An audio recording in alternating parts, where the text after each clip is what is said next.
suis Marianne, sage-femme au centre hospitalier de la région de Saint-Omer. Par cette vidéo, je vais vous expliquer un petit peu le parcours des patientes dans ce contexte de Covid. Vous allez voir que beaucoup de soignants portent un masque actuellement. N'hésitez pas également à le porter si vous en avez un chez vous. Je mets le mien. Également, en quittant votre domicile, lavez-vous bien les mains et en arrivant à votre voiture, si vous avez un petit flacon de solution hydroalcoolique, pensez à bien en mettre juste avant d'arriver dans le hall d'entrée.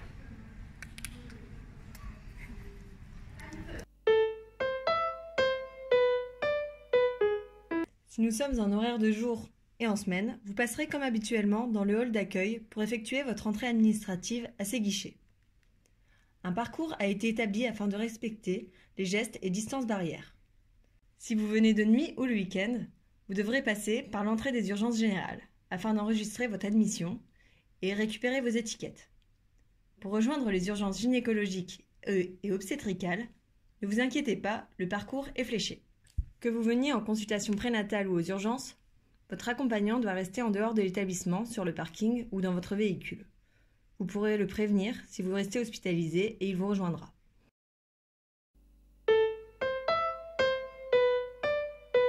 Vous pouvez me suivre, je vais vous montrer le chemin pour aller en maternité, aux urgences maternité.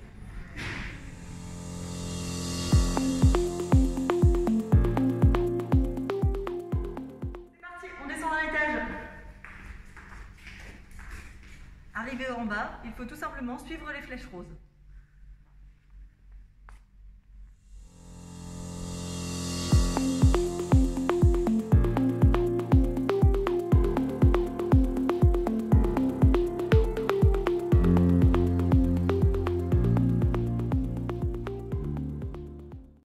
Comme vous le voyez, nous sommes dans la salle d'attente de nos urgences maternité.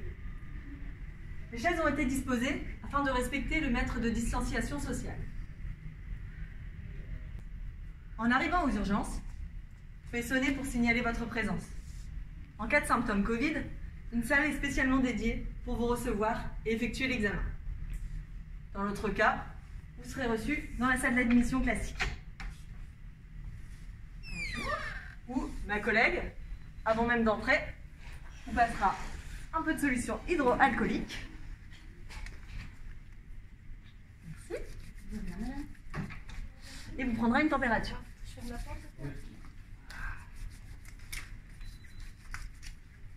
Au revoir.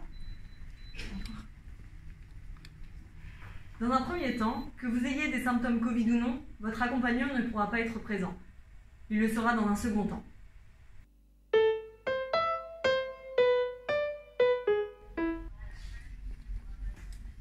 Salut Antoine.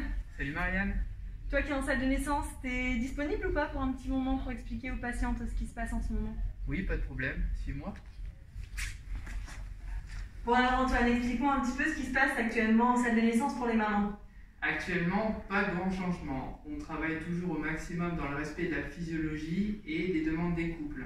Concernant l'espace zen, c'est-à-dire l'espace où il y a la baignoire de dilatation, les mamans pourront continuer à l'utiliser.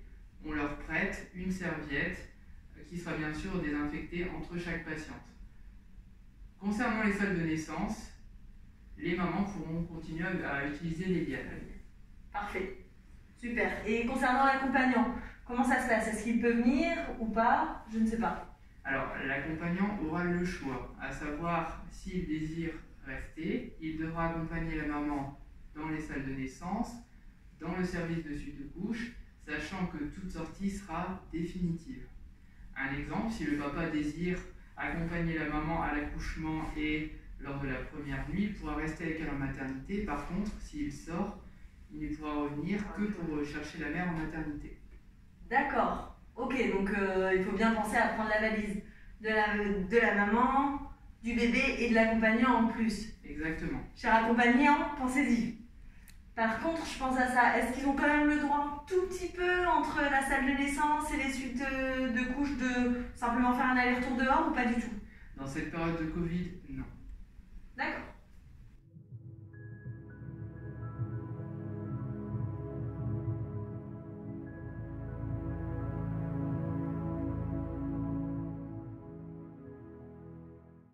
Et en cas de césarienne, il se passe quoi? Alors, en cas de césarienne, il n'y a plus d'accompagnant dans la salle de césarienne avec la maman. Par contre, l'accompagnant reste présent dans la salle où on effectue les soins du nouveau-né, donc juste à côté de la salle de césarienne, où l'accompagnant pourra faire du pot à pot avec le bébé. Ok. Et je pense à ça pour les masques. T'en portes un, j'en porte un. Pour les parents, il se passe quoi en salle de naissance? Alors, la question du masque est très importante en effet dans cette période, à savoir le papa devra porter un masque lors de sa présence en salle de naissance. Concernant la mère, si elle ne présente pas de signe de toux ou de fièvre, la maman aura un masque au moment de l'accouchement, c'est-à-dire quand elle va commencer à tousser pour sortir bébé. D'accord. Et si une patiente est Covid ou suspectée Covid? Alors, pas de problème. Pour toute patiente suspectée Covid ou Covid positive, nous disposons d'une salle de naissance et d'une salle de soins nouveau-nés pour l'accueillir et s'occuper de bébé. Ok, très bien. Tout me paraît très clair. Merci Antoine. Pas de souci, Marianne.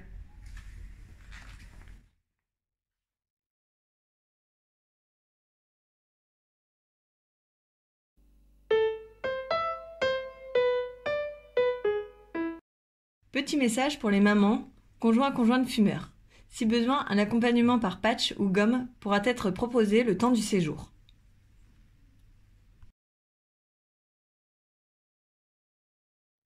Salut Eline. Bonjour Marianne. Bon, t'as ensuite 2 couches? De ton côté, il se passe quoi pour les patientes? Alors, ce qui se passe du coup, c'est que les papas maintenant, ils doivent rester pendant tout le séjour. Ils n'ont plus le droit de ressortir entre deux comme ils pouvaient le faire avant. Donc ça veut dire que les papas doivent préparer, anticiper un sac pour tout le séjour. D'accord. Donc au niveau couchette, ils dorment ici dans un lit, ils mangent ici. Voilà. Donc là, l'hôpital prend en charge les couchettes, ils prennent en charge le petit déjeuner et ils ont mis à disposition la télévision tout le temps pour les parents. Bien. Donc ça veut dire qu'il reste aux parents à payer les repas de l'accompagnant qui seront facturés à la fin du séjour.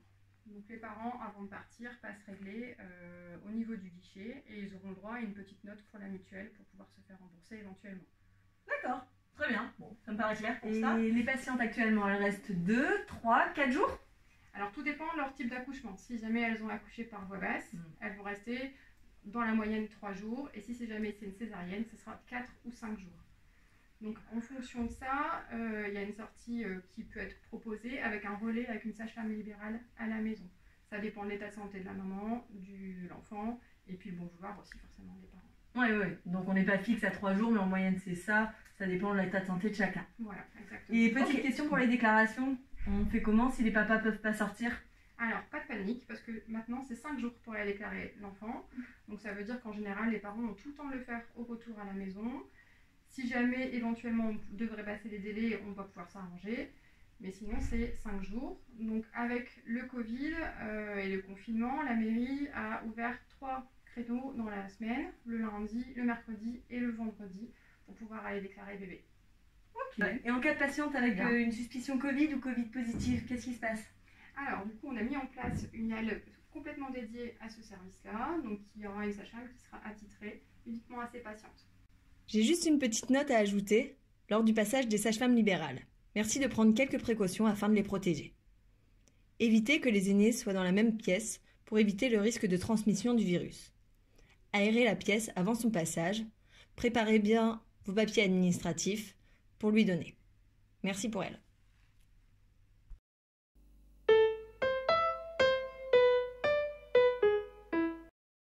Nous sommes un établissement de type 2A et possédons de ce fait un service de néonatologie sur place, pouvant prendre en charge les nouveau-nés de 34 semaines ou de 1,8 kg. Pour les parents ayant un nouveau-né nécessitant des soins particuliers ou un séjour en néonatologie, une hospitalisation en chambre mère-enfant directement dans le service de néonat est possible. La présence du père y est autorisée durant tout le séjour de l'enfant avec les mêmes consignes que pour le service de maternité.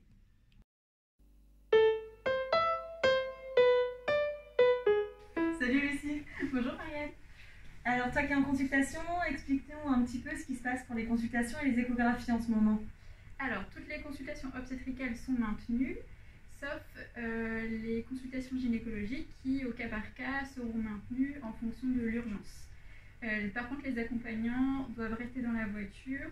Les patientes seules sont accueillies en consultation.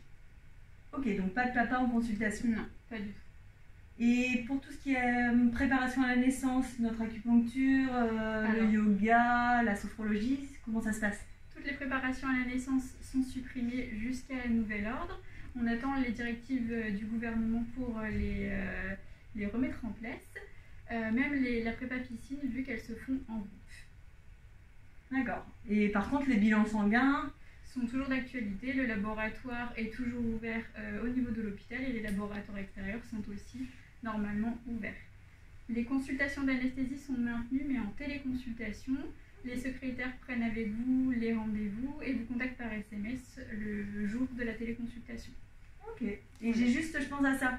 Depuis pas longtemps maintenant, il a été mis en place quelque chose, une téléconsultation pour les patientes en guise de prépa pour essayer quand même de vous accompagner. C'est ça. À partir du 5 mai, nous avons mis en place une téléconsultation avec des sages-femmes pour vous informer sur toutes les questions que vous pouvez vous poser pendant la grossesse et aussi en fait vous donner un petit peu des courbes de préparation individuelles.